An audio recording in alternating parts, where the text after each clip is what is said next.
Are you happy? Am I happy? What is happiness anyway? Can we figure this out?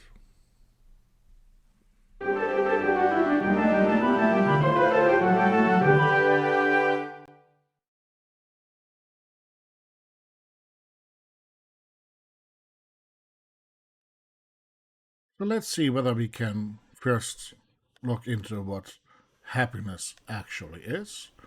And given that it's such a complicated question, let's try to ask for some help.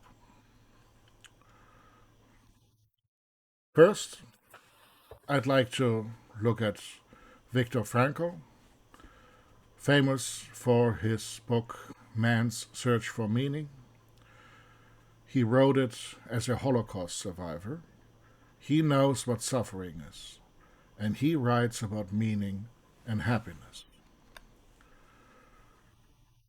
He says in his book, everything can be taken from a man but one thing, the last of the human freedoms, to choose one's attitude in any given set of circumstances, to choose one's own way. We always have a choice how we react. Yeah, so maybe I should have put up this T-shirt phrase. It's not about what happens; it's how you react. This is the more elaborate version. Furthermore, when we are no longer able to change a situation, we are challenged to change ourselves. We are expected to grow in life. We are expected to develop. Us as a child should be different than us as an older person with experience.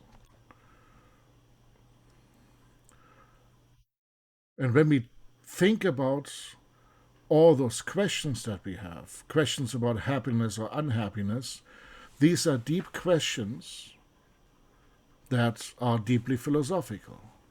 Frankl points out a man's concern, even his despair, over the worthwhileness of life is an existential distress, but by no means a mental disease. Now, I am not a therapist. Frankl is a psychoanalyst. We oftentimes run the risk of thinking about people who are unhappy as them having some kind of mental illness. This is not about mental illness. This is about philosophy. This is about existentialism. This is about one of the basic questions of existence that are deeply human, probably animal, probably even more. Everything that is alive probably asks themselves in whatever way they can, why am I here? This is not an illness. This is who we are as people.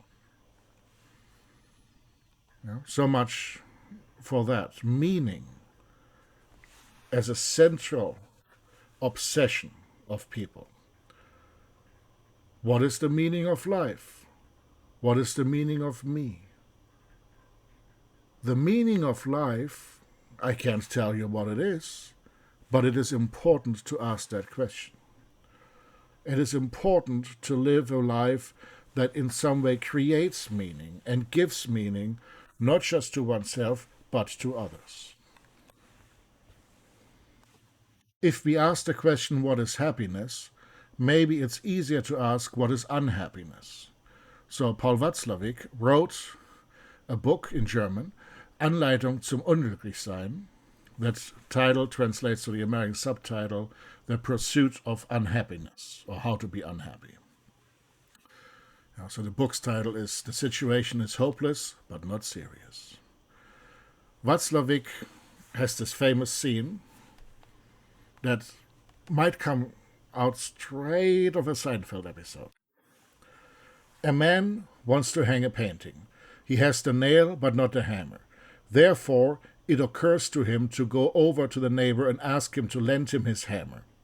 But at this point, doubt sets in. What if he doesn't want to lend me the hammer? Yesterday he barely spoke to me. Perhaps, maybe he was in a hurry. Or perhaps he holds something against me. But why? I didn't do anything to him. If he would ask me to lend him something, I would, at once. How can he refuse to lend me his hammer?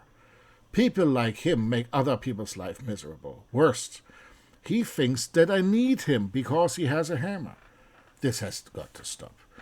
And suddenly the guy runs to the neighbor's door, rings, and before letting him say anything, he screams, "You can keep your hammer, you bastard." This character in the book has what in German is called Kopfkino. It's a movie running on in the person's head, imagining the worst of a possible situation. We imagine people to act a certain way, to believe a certain way. We assume them to have a certain positionality. If we are very obsessive thinkers, we always think, we make up things. We think, I I want to meet with this person, but and then all kinds of things start coming. Rather than to allow ourselves to look at a situation fresh, we are letting ourselves be biased against the situation, against the person, filled with all kinds of fears, stereotypes, anxieties, or maybe also hopes that are unrealistic. Maybe happiness is, for instance, not to do this. But happiness also is connected, I would argue, to love. Another famous psychoanalyst, Erich Fromm, wrote many things, but this is maybe his most famous, The Art of Loving. As you can see from this collage I created here, it's a book that has been translated into all kinds of languages. It's not about intercourse. It's about how we love and what love is. It's about how we relate to ourselves, to other people around us and close to us, and to society as a whole, and to God or the universe. It's about how we position ourselves, how we learn how to act towards others without pure selfishness, but in a way that creates meaning for us and others, and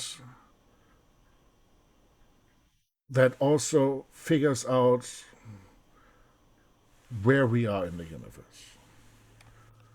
Fromm also wrote Escape from Freedom, a core book about why people may choose to live in an authoritarian society, why they may volunteer the one thing that they should insist upon, their freedom. But if we give that freedom up, we also give up responsibility. Arno Green, another psychoanalyst, he writes about how we are afraid of autonomy, how we give up ourselves, sometimes willingly,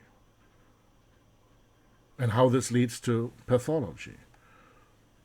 So this is another theme here that reminds us maybe of Immanuel Kant. The question of enlightenment. What is enlightenment? Enlightenment, according to Kant, is man's emergence from his self-imposed immaturity. Immaturity is the inability to use one's understanding without guidance from another. This immaturity is self-imposed when its cause lies not in lack of understanding, but in lack of resolve and courage to use it without guidance from another. Sapere aude, dare to know. Have courage to use your own understanding. That is the motto of the Enlightenment, as Kant sees it. And then later on, he connects this to freedom. Nothing is required for this enlightenment, however, except freedom. And the freedom in question is the least harmful of all, namely the freedom to use reason publicly in all matters. Publicly means politically. It means we are supposed to be active in society. How does this connect to happiness? Because it connects to self-expression, authenticity, and meaning. It gives us meaning. What else gives us meaning, and we see again how this connects, can be an understanding of nature. Again, that which is larger than us. See, now you understand maybe why this channel has the occasional nature video. Emerson, the world's maybe first influencer, public speaker, well, not the first, but in more recent times, public preacher, made his money this way. He also sponsored Henry David Thoreau, who we may know as the inventor of civil disobedience. And in nature, Emerson develops his philosophy of transcendentalism. Yeah, so this is about, in a sense, religion. The happiest man is he who learns from nature the lesson of worship. And one of the more famous quotes, man is a god in ruins. When men are innocent, life shall be longer and shall pass into the immortal, as gently as we awake from dreams. And even more famously, in the woods we return to reason and faith. There I feel that nothing can befall me in life, no disgrace, no calamity. Again, a theme that then Viktor Frankl plays on. Standing on the bare ground, my head bathed by the blithe air and uplifted into infinite space, all my mean egotism vanishes. I become a transparent eyeball. I am nothing. I see all. The currents of the universal being circulate through me. I am part or particle of God. I am nothing may echo the idea of nirvana, of the importance of not desiring too much, because desire can be the path to unhappiness. Yeah, transparent eyeball, part of everything, seeing but being transparent, not being seen. Part of universal being, the idea that God is that which transcends us, which is larger than us, greater than us. And once we are at the topic of religion, the Dalai Lama wrote a book, The Good Heart, in which he looks at the commonalities between Christianity and Buddhism and reflects that the essence of any religion is a good heart. Sometimes I call love and compassion a universal religion. This is my religion. It's a theme that runs through everything the Dalai Lama has done. Now, this connects us, though, again, to action. You can't just have a good heart. You have to operationalize it. You have to act on it. Yeah, Hannah Arendt speaks in The Human Condition about vita activa, the active life. Not just contemplating, but acting on it. How do we relate to others? And she also has something to say about happiness. The ultimate end of human acts is eudaimonia, happiness in the sense of living well, which all men desire. All acts are but different means chosen to arrive at it. Hannah Arendt also can tell us about tolerance. We know that she was in a relationship with Martin Heidegger. Heidegger, of course, used to be her professor, but is also the lead thinker of National Socialism.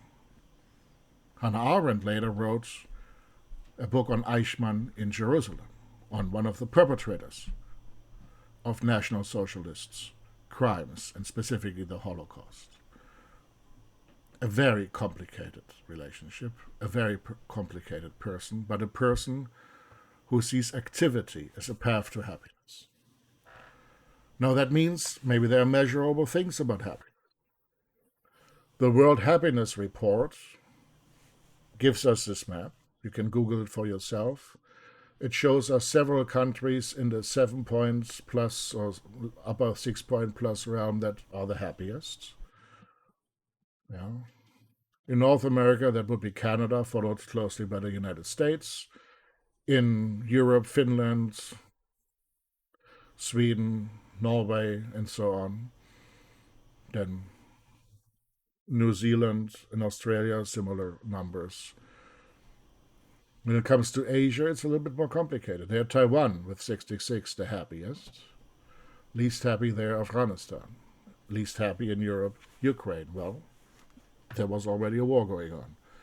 Haiti in North America, 3.6, the unhappiest. Venezuela, 4.9, brutal dictatorship. Africa, Zimbabwe, 3.1. The most happy in Africa, Mauritius. Well, that's not even on continental, that's an island.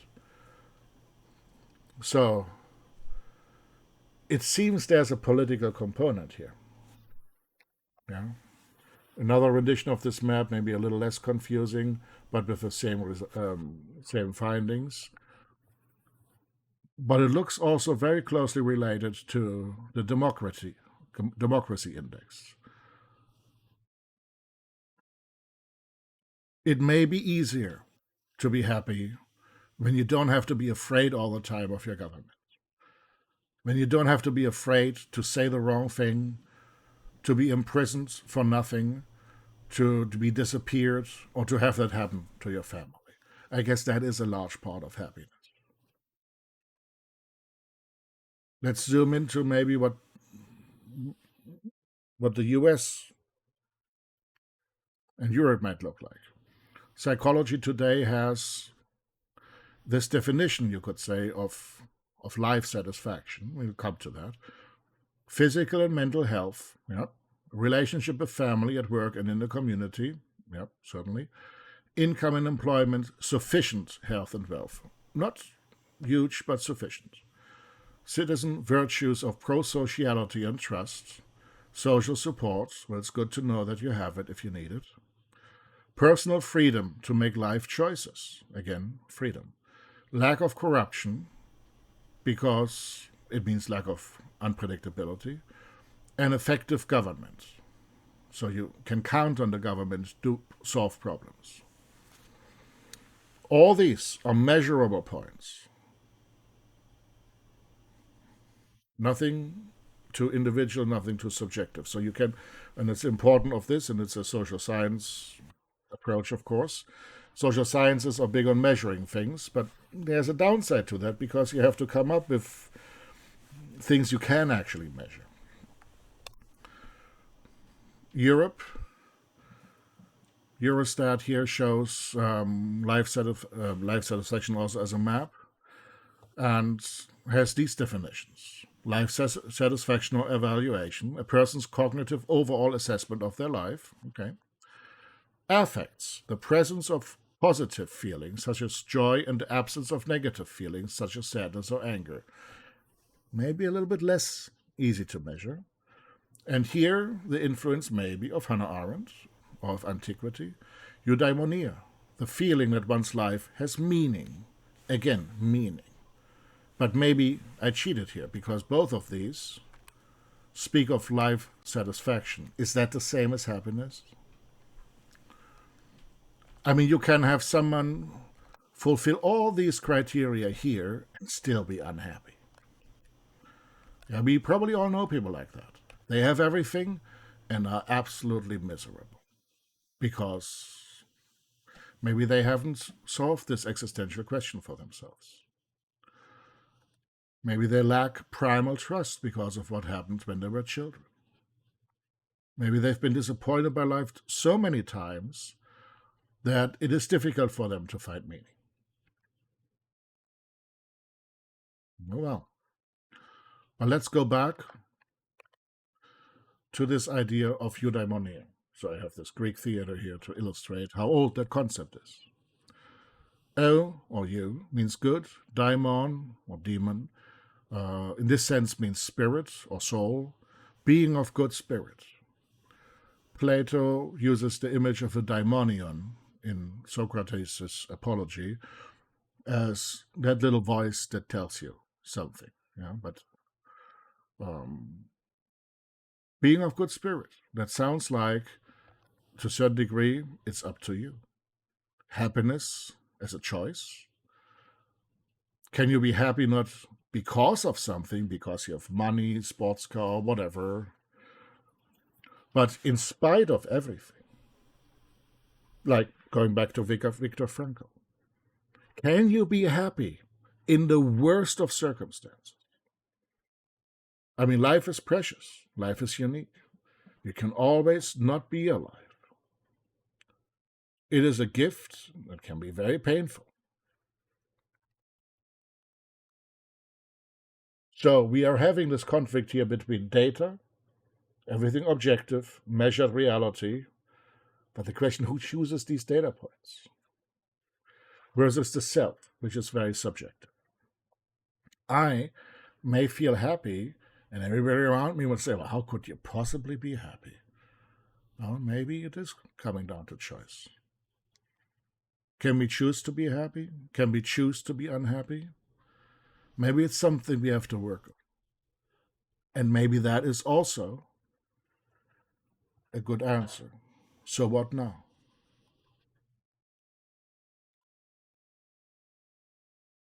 We know that bad things happen all the time. I personally believe it's important to collect happy moments. In Meet Joe Black, death meets this old woman who's dying and recollects that she has collected many pretty pictures in her life. And that's it. Collect happy moments. Remind yourself that you have done so.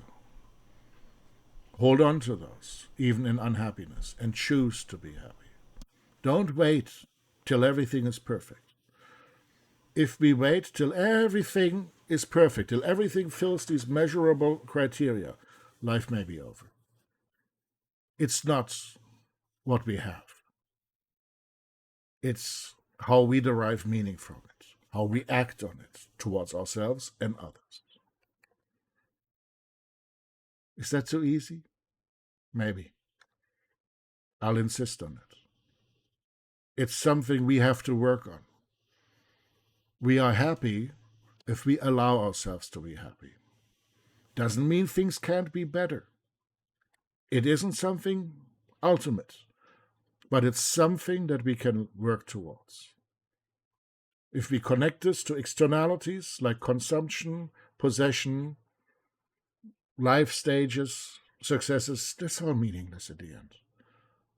We'll die, our kids will die, our kids' kids will die, countries die, nations die, cultures die, planets die, solar system, galaxies, universes, everything eventually dies. It's about now.